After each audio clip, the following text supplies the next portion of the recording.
In this video, I'll be showing you how to make a massive $4.4 million completely solo. And that's of course thanks to the new GTA Online Halloween update, which adds a few little teasers for the month ahead and a surprising 2x bonus on special cargo. To take part in the money grind goodness, you'll first need to purchase a warehouse. But before you can do that, you'll need to make sure that you already own an office building as well. They start at $1 million and can be purchased by pulling up the Dynasty 8 executive website using the in-game internet on your phone. Once acquired, you'll want to make your way over to the computer in the corner, where as soon as you log in and select special cargo, you'll be sent to this page that shows all of the warehouse properties available around the map. They're currently 40% off and you can own up to 5 at one time. They also come in 3 sizes, with the large option offering up the best opportunity for maximum profits. Which location depends on your setup, but getting one close to your office is usually a good idea as you'll be traveling between them on a regular basis. Once you come over to the warehouse itself, you'll find a bunch of shelving waiting to be filled with special cargo.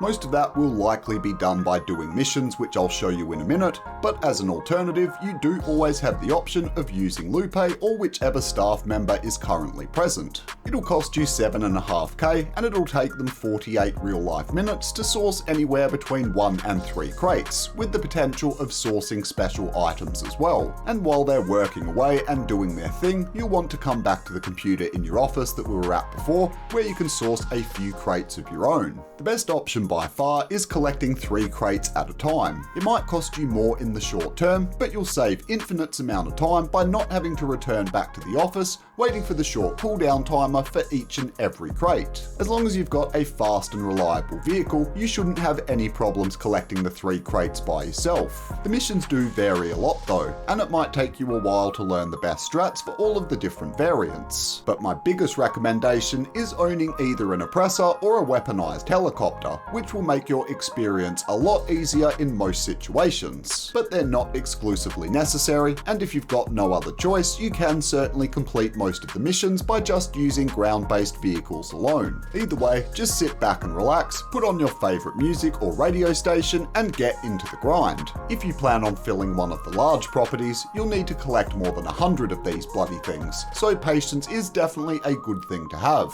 But when it comes time to sell, how many vehicles you have to deliver will depend on how many crates you've collected at each warehouse. To get a 1 vehicle sale, you'll need to make sure that you have no more than 9 crates, which will bring in just over 250k. Then up to 29 crates will get you a 2 vehicle sale for just short of $1 million, and between that and the max of 111 crates will be a 3 vehicle sale, with the potential of earning up to $4.4 million after expenses.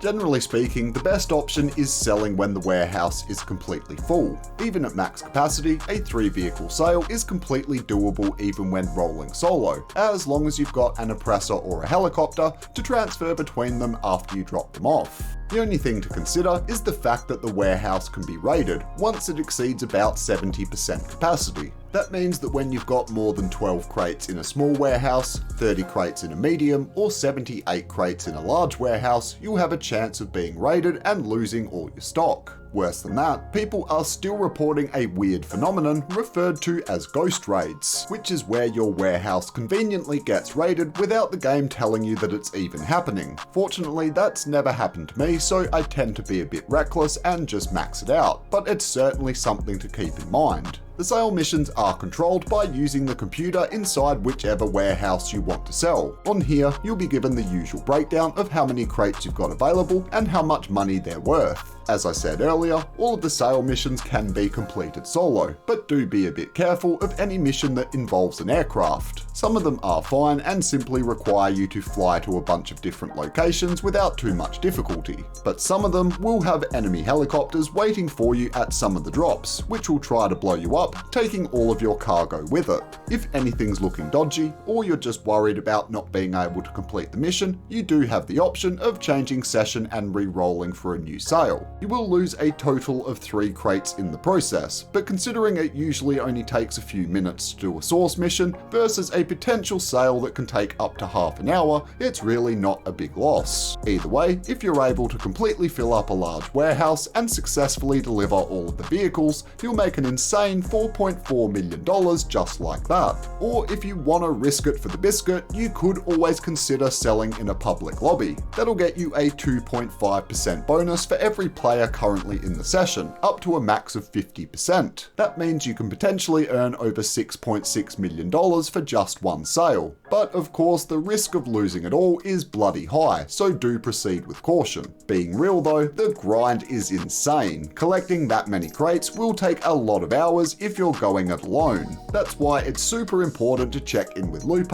once every 48 minutes and get her sourcing crates on your behalf. That way, you'll be attacking it with a two-pronged approach, and it'll make your time a hell of a lot easier. The only other consideration is the special items that I mentioned earlier, which can be collected by staff members or by being sent a special sourcing mission from your assistant. They need to be sold separately, so before you get started on the main sale mission, make sure you check and see if you've got some in stock. The deliveries for those are just the same as the normal cargo, but the crates are worth a hell of a lot more. Just one of them alone will bring in between 200 and 300k when accounting for the 2 times money bonus. You might have to do a little extra sale mission, but hopefully you'll cop an easy one and the payoff at the end couldn't be more worth it. So overall, the first week of Halloween month might be a bit lackluster in terms of events and stuff like that, but there's still some very decent money to be made. Quickly recapping the bonuses, you can see that we've got 2 times money and RP on all special cargo sell missions, with the same going for Condemned, Slashers, Lost vs Damned, Bunker Series and the Alien Survival game modes, with a cheeky 3 times bonus for Judgment Day as well, all of which can be found in the jobs section of the main menu.